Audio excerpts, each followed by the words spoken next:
हम लोगों के साथ जौनपुर के पूर्व सांसद धनंजय सिंह जी हैं। सर, आपसे बिना समय गंवाए हुए कुछ सवाल रखता हूँ और जो पब्लिक जानना चाह रही है। जैसे ही आप जेल से बाहर आते हैं, समर्थकों का भारी समूह इकट्ठा होता है, उत्साह उनका इकट्ठा होता है, देखने को मिलता है। तो इसकी चर्चा बहुत ज़्यादा है। क्या कहेंगे उस उत्साह को लेके, क्योंकि पॉजिटिव नेगेटिव दोनों बातें चल रही हैं। क्या कहेंगे? नहीं, पॉजिटिव निगेटिव दोनों बातें मैं ये चल रही हैं। कहना चाहूँगा कि लोग कह रहे हैं अरेंज्ड है, और जबकि समर्थक ये कह रहे हैं कि ये बिना बुलाई हुई भीड़ थी, जो प्रेम में अत उमड़ी हुई थी। आने जो हमारे आने के, ये देखिए, भीड़ उड़ की बात न कहा जाए। ये सब पब्लिक को हम लोग, चुनाव आचार संहिता लगी हुई है और हमने, तमाम लोग कह रहे थे, हमने मना किया सबसे कि मत कोई, अपील भी करते रहे हम लोगों से, हमने फेसबुक पे भी डाल के अपील किया, फ़ोन करके लोगों से कहा, फिर भी लेकिन जिस रास्ते से जो आए, जो लोग सुने, लोग खड़े रहे। यहाँ की बात छोड़ी तो हमारा क्षेत्र है, यहाँ हम राजनीति करते हैं। हम जब बरेली से चले थे, लोग शाहजहाँपुर, सीतापुर, लखनऊ, हर जगह लोग खड़े मिले मुझे, जो लोग हम लोगों के चाह, चूँकि हम लोग लखनऊ विश्वविद्यालय छात्र राजनीति से आए थे, तो ऐसा नहीं था कि केवल एक जगह का मसला था ये। और यहाँ जिस दिन हम लोग प्रायोजित भीड़ करेंगे ना, तो उस दिन शहर में आदमी पैर रखने की जगह नहीं रहेगी। जिस दिन हम कह के बुला देंगे लोगों को, ये नोट कर लीजिए। ये प्रशासन को, हम नहीं चाहते थे कि प्रशासन को तकलीफ हो। एक आदर्श आचार संहिता लगी हुई है, हम लोग भी लॉ अबाइडिंग सिटीजन की तरह ही। अगर ये प्रशासन किसके लिए काम करता है? हमारे आपके लिए तो काम करता है। इस प्रशासन का हम दुरुपयोग क्यों करने चलें? इसको क्यों ना वो करें? इसलिए हम लोग, आप प्रशासन के लोगों से पूछिएगा, हम लोगों ने बहुत कॉपरेट करते हैं। हम लोग इस तरह काम ही नहीं करते हैं कि हमारे जाम लग जाए, किसी की एम्बुलेंस जा रही हो, अननेसेसरी का परेशान होगा ना। इसीलिए नामांकन भी बहुत सादगी से हमने पत्नी कराया। अगर हम कह देते तो यहाँ हज़ारों लोग खड़े होते एकदम से। हमने कहा नहीं, आप जाइए, इसे पंप एंड शो कर, उसकी नहीं, जनता को जो हमारी हो, हमारे बीच में है ऑलरेडी, लोग काम करें। अच्छा चुनाव अच्छा है, चुनाव हम लोग भगवान के उससे बहुत भावनात्मक चुनाव है। जौनपुर के लोगों को, मैं तो कस आ रहा था, देख रहा था, लोगों के भाव देख रहा था। प्रशासन में बैठे कुछ अफसर सत्तारूढ़ दल को के कैंडिडेट को आश्वासन दे रहे होंगे, यहाँ के, मैं जानता हूँ, देते रहते हैं। हम लोगों के पास भी खबर आती है कि नहीं, हम चुनाव जितवा देंगे, हम ये कर देंगे, हम वो कर देंगे। लेकिन चुनाव जनता लड़ती है, प्रशासनिक अधिकारी नहीं लड़ता है। सर, आपने तो छोटे बड़े सभी चुनाव, यहाँ तक कि स्टेट गवर्नमेंट भी बनवाने में सुनने में आती रहती है कि भूमिका निभाई है। बिल्कुल। आज अरे, के एक विधायक होने के नाते कर्तव्य क्या है हमारा? तो सर, आज की तारीख में पॉलिटिक्स नारों वाली भी चलती है, और स्थानीय स्तर पे जो रह के आप पॉलिटिक्स करते हैं वो भी चलती है। तो इस बीच में कहाँ रह जाती है स्थानीय, जो बीच में काम करके जो प्रत्याशी रहता है और जो बड़े बड़े नारे दे के लोग आते हैं, इस बीच में किस राजनीति को आप बढ़िया मानते हैं? नहीं, देखिए, राजनीति, स्थानीय मुद्दों की राजनीति कभी खत्म नहीं हुई है और हमेशा थी, है और रहेगी। ये इस बात को याद रखिए। हाँ, ठीक है, अगर स्थानीय राजनीति खत्म हो जाती, क्षेत्रीय राजनीति खत्म हो जाती, तो ये जो नेशनल पार्टी जो बात कहती हैं, तो इन छोटे छोटे दलों के साथ जाके अलायंस न कर रही होती। ये भारतीय जनता पार्टी इतना बड़ा दल होके, ओम प्रकाश राजभर जी ने क्या क्या बोला था अभी अभी विधान 2022 के पहले, हमारे देश के प्रधानमंत्री और गृह मंत्री जी को क्या बोले थे। मैं अपने मुंह से उस शब्द को नहीं कह सकता, जो कि देश के प्रधानमंत्री और गृह मंत्री हैं। उत्तर प्रदेश के मुख्यमंत्री के लिए क्या कहा? देखिए, जब वो किसी संवैधानिक पद पे बैठे हुए हैं, वो किसी दल के नेता नहीं हैं। अगर वो केवल भारतीय जनता पार्टी के नेता होते तो जो कहिए सो ठीक है, लेकिन संवैधानिक पद पे बैठे हुए लोगों के प्रति कम से कम बोली भाषा, किसी भी राजनीति, कल चाहे वो बीएसपी की सरकार में बीएसपी की व्यक्ति, कल बहन मायावती जी मुख्यमंत्री हो, तो जो भी भाषा का प्रयोग किसी भी राजनीतिक दल के लोगों, वो एक सुचिता से करना चाहिए। क्योंकि ये जानते रहना चाहिए कि राजनीति में कब किसकी कहाँ कैसी ज़रूरत पड़ती है, कब आप किसके पास जाते हैं। तो कम से कम इतना तो रखिए नज़रिया कि नज़र, मतलब नज़र मिला सके। बात उतनी ही दुश्मनी करिए कि बैठिए तो नज़र मिला लीजिए राजनीति में। तो यहाँ वो जो गिरावट आई है वो बहुत खतरनाक है, और इससे हम सब लोगों को बचना चाहिए। वैचारिक रूप से हम एक दूसरे का विरोध करें, नीतियों के आधार पर विरोध करें, मुद्दों के आधार पर विरोध करें, ये राजनीति है।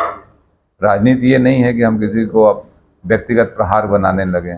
अब मुख्यमंत्री के लिए भाषा बोला जा रहा था उस समय कि मुख्यमंत्री चले जाएंगे कटोरे से भीख मांगेंगे। ये कोई भाषा होती है मुख्यमंत्री के लिए?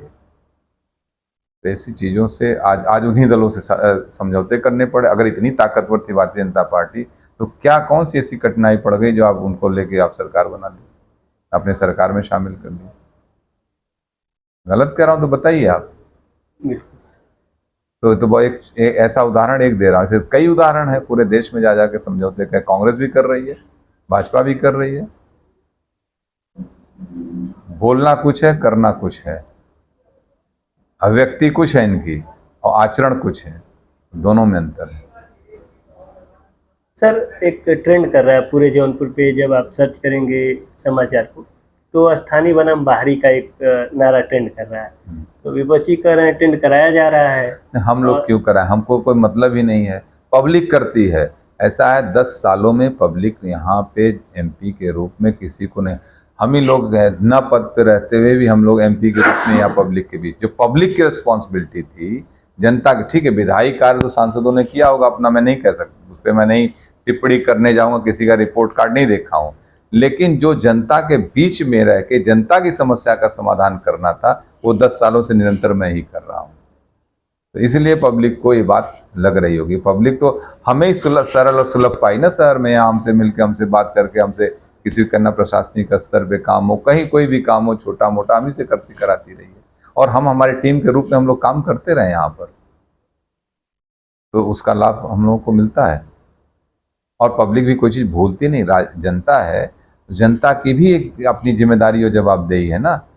जो व्यक्ति जनता के लिए हमेशा खड़ा हो और चुनाव के समय आ जाए तो कोई जुमलेबाजी शुरू हो जाए, कोई ये नारे लगाए, कोई वो नारे लगाए, कोई कहीं से आ जाए, कोई कहीं से आ जाए, अब जनता क्या करेगी?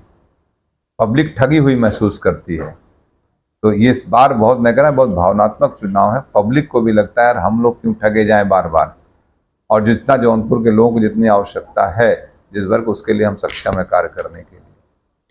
सर मुद्दे यहाँ के अगर देखे जाए, प्रत्याशी से कईयों से पूछा जाए तो मुद्दे जौनपुर के क्या मुख्य है जो जिनको आपको लगता है नहीं हल होनी चाहिए? यदि आप के प्रत्याशी की जीत होती है तो कौन से मुद्दे हल होने चाहिए? कुछ सर उसको ब्रीफ करेंगे? मुद्दे तो बहुत ही वो हैं।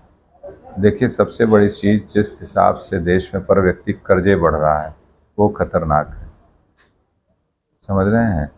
और हमारा पहला टारगेट है पर व्यक्ति या पर कैपिटा इनकम किस तरीके से इंक्रीज हो। हमारे जनपद में 60 लाख की आबादी है लगभग, अभी नए सेंसस में, लेकिन मुझे लगता है कि लगभग 60 लाख के बहुत, हमारी माइग्रेटेड पॉपुलेशन भी है, मुंबई बहुत रहती है, लेकिन देखा जाए ओरिजिनली हम लोग लगभग 60 लाख की आबादी है जौनपुर की। हमारे यहाँ बहुत सी मूलभूत आवश्यकताएं हैं जो नहीं पूरी हो पा रही हैं। यहाँ किसानों के लिए कोई सुविधा नहीं है, किसानों के लिए एक अच्छा बाज़ार मार्केट भी नहीं है यहाँ पर। और ख़ास तौर से जौनपुर की बसावट जो है, 5 नदियाँ हैं और जो नदियों के किनारे सब्जी की खेती बहुत अच्छी होती है कहा जाता है। तो सब्जी की खेती के लिए ना यहाँ कोल्ड चेन की स्थापना सरकार ने किया है, जो आवश्यक था, प्रधानमंत्री जी पिछले डेवलप किया गया है करखियाओं को, लेकिन फूड पार्क के रूप में यहाँ पे बहुत आवश्यक था यहाँ पर वो डेवलप करने के लिए, जिससे कि यहाँ पूरे इस एरिया की, जौनपुर, आजमगढ़, गाजीपुर, बनारस, ये पूरा भदोही, इस एरिया की जो इकॉनमी है वो हमारी इससे सही हो सकती थी। उस दिशा में काम करने की आवश्यकता थी और हम लोग अपने जौनपुर में उस दिशा में गंभीरता से काम करेंगे ताकि लोगों का पलायन रुके। शहरों के ऊपर नाजायज बोझ हो रहा है। हमारा एक प्रयास है कि ब्लॉक स्तर पे ही जो गांव के लोग हैं उनको सारी सुविधाएं ब्लॉक स्तर पे ही मिल जाएं, उनको अच्छी शिक्षा मिले, अच्छी चिकित्सा मिले, उनको अच्छा बाजार मिले, उनको अच्छी लॉजिस्टिक्स मिले, उनको भागना ना पड़े कहीं। तो जिस दिन गांव के लोगों को, ब्लॉक की स्थापना इसी उद्देश्य के साथ हुई थी, जिस दिन ब्लॉक स्तर पे सारी सुविधाएं हो जाएंगी, जीआईसी बन जाए, गवर्नमेंट इंटर कॉलेज बने, गवर्नमेंट गर्ल्स डिग्री कॉलेज बने, गवर्नमेंट गर्ल्स इंटर कॉलेजेस बनने चाहिए। क्यों सरकारी संस्थाओं से लोग भाग रहे हैं, निजी संस्थाएं क्यों बन रही हैं? सरकार की क्या जिम्मेदारी? सरकार की सबसे बड़ी जिम्मेदारी है कि चिकित्सा और शिक्षा, 2 ऐसी चीज़ है जो नो प्रॉफिट नो लॉस पे देश के प्रत्येक नागरिक को मिलनी चाहिए। आज़ादी के बाद कहते हैं इतना पीछे रह गया, आज़ादी के बाद 75 साल में आज हम इस बात को लैग कर रहे हैं। नवोदय विद्यालयों की स्थापना इसी आधार पर की जानी थी। नवोदय विद्यालय से पढ़े हुए लड़के आज देख तमाम देश में बहुत सी जगहों पे आईएएस बने हुए हैं, अच्छी अच्छी सेवाओं में हैं वो। बहुत अच्छा कॉन्सेप्ट था नवोदय विद्यालय का, उसको प्रमोट करना चाहिए। अगर देश के प्रत्येक तहसील में होना चाहिए, तब उसको ब्लॉक स्तर पर लेके आना चाहिए था, अगर देश को बनाना था। अगर देश में हम अच्छे नागरिक नहीं बनाएंगे, देश कहाँ से अच्छा बनेगा। आज इस देश में 80-82 करोड़ लोगों को हम अनाज देना पड़ रहा है 5 किलो, ये हमारे देश का दुर्भाग्य है। लोग आत्मनिर्भर बने, लोग हाथ फैला के न खाना पड़े, अपनी कमाई करके खाएं, ये हमारा उद्देश्य जिले के लिए है। सर ये एक मेरा व्यक्तिगत सवाल है, क्योंकि आपका 30 सालों का राजनीतिक अनुभव है। ये जो मूल्यों की राजनीति करने वाले लोग हैं, उन्हें जो ये नारों वाली और दलों वाली राजनीति है, उसमें कितना मुसीबतों का झेलना पड़ता है और कैसे वो सरवाइव कर पाते हैं? देखिए, समय समय पे चेंजेस आते हैं। आज जो 50-60 के दशक की राजनीति थी वो दूसरी थी, 70 के दशक समय दशकों के साथ मुद्दे भी बदलते रहते हैं, तो नारे भी बदलते हैं, लेकिन आवश्यकताएं नहीं बदलती हैं। नारे आप लगाइए, लेकिन पब्लिक की आवश्यकताएं नहीं बदलती हैं। मुद्दे बदल सकते हैं समय के साथ, लेकिन जो पब्लिक की, जो आम जन की जो आवश्यकता है, वो हमेशा जो रही वही बनी रहती है। उसमें कैसे हम अपलिफ्ट करें, उस दिशा में काम करना है। नारे आप कुछ भी लगाइए, मैं नारों से नहीं कहता हूँ। सर एक अपील नारों के, देखिए, जो राजनीतिक दल होते हैं अपने दल के लाभ के लिए नारे लगाते हैं, लेकिन मेरा कंसर्न है कि जो पब्लिक का इशू है वो कहीं उससे डेविएट ना होइए। पब्लिक इशू, पब्लिक कंसर्न को उसको रखते हुए आप अपने नारे जो भी लगाइए, ठीक है, राजनीतिक लाभ के लिए, पार्टी के लाभ के लिए, दलों के लाभ के लिए, लेकिन पब्लिक एक बनी रहे, ये भी हमारी जिम्मेदारी। सर एक अपील आप जनता की आपकी तरफ से हो जाए श्रीकला जी के पक्ष में। मेरा क्या, श्रीकला जी अच्छा काम कर रही हैं, वो पब्लिक उनको देख रही है, अच्छा बात व्यवहार उनका है, लोगों के बीच में है, वो चुनाव लड़ रही हैं। इंडिपेंडेंट एक व्यक्ति के तौर पे वो शानदार हैं, बहुत प्रयास करते हैं कि अच्छे से जो भी उनको ड्यूटी मिलती है उसको अच्छा परफॉर्म करती हैं, और मुझे पूरा विश्वास है। मैं पब्लिक को एकदम जौनपुर के अपने जनमानस को निश्चित रूप से विश्वास दिलाता हूँ, जितना उम्मीद और विश्वास के साथ वो मुझ पे रखते हैं, उतना ही श्रीकला जी पे रखें। वो भी उसी भाव के साथ उनके बीच में उनकी सेवा के लिए हमेशा तत्पर रहेंगे। यही मेरी शुभकामना है उनको, यही जनता से अपील भी है।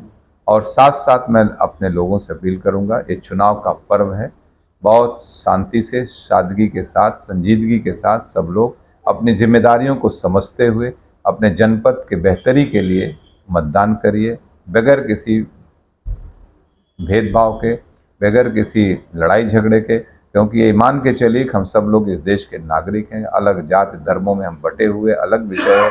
यहाँ की विविधता इस देश की एक बहुत ही वो है, अच्छा पहलू भी है। इतनी विविधता में हम एक हैं, अनेकता में एकता भारत की विशेषता कही गई है। उसको हम अपना बनाते हुए इस चुनावी माहौल में अपना शानदार मतदान ज़्यादा से ज़्यादा करें, और अपने यहाँ जो आपके लिए अच्छा काम कर रहा है, श्रीकला जी को मतदान करें। मैं ही लोगों से आपने समय दिया, बहुत बहुत धन्यवाद।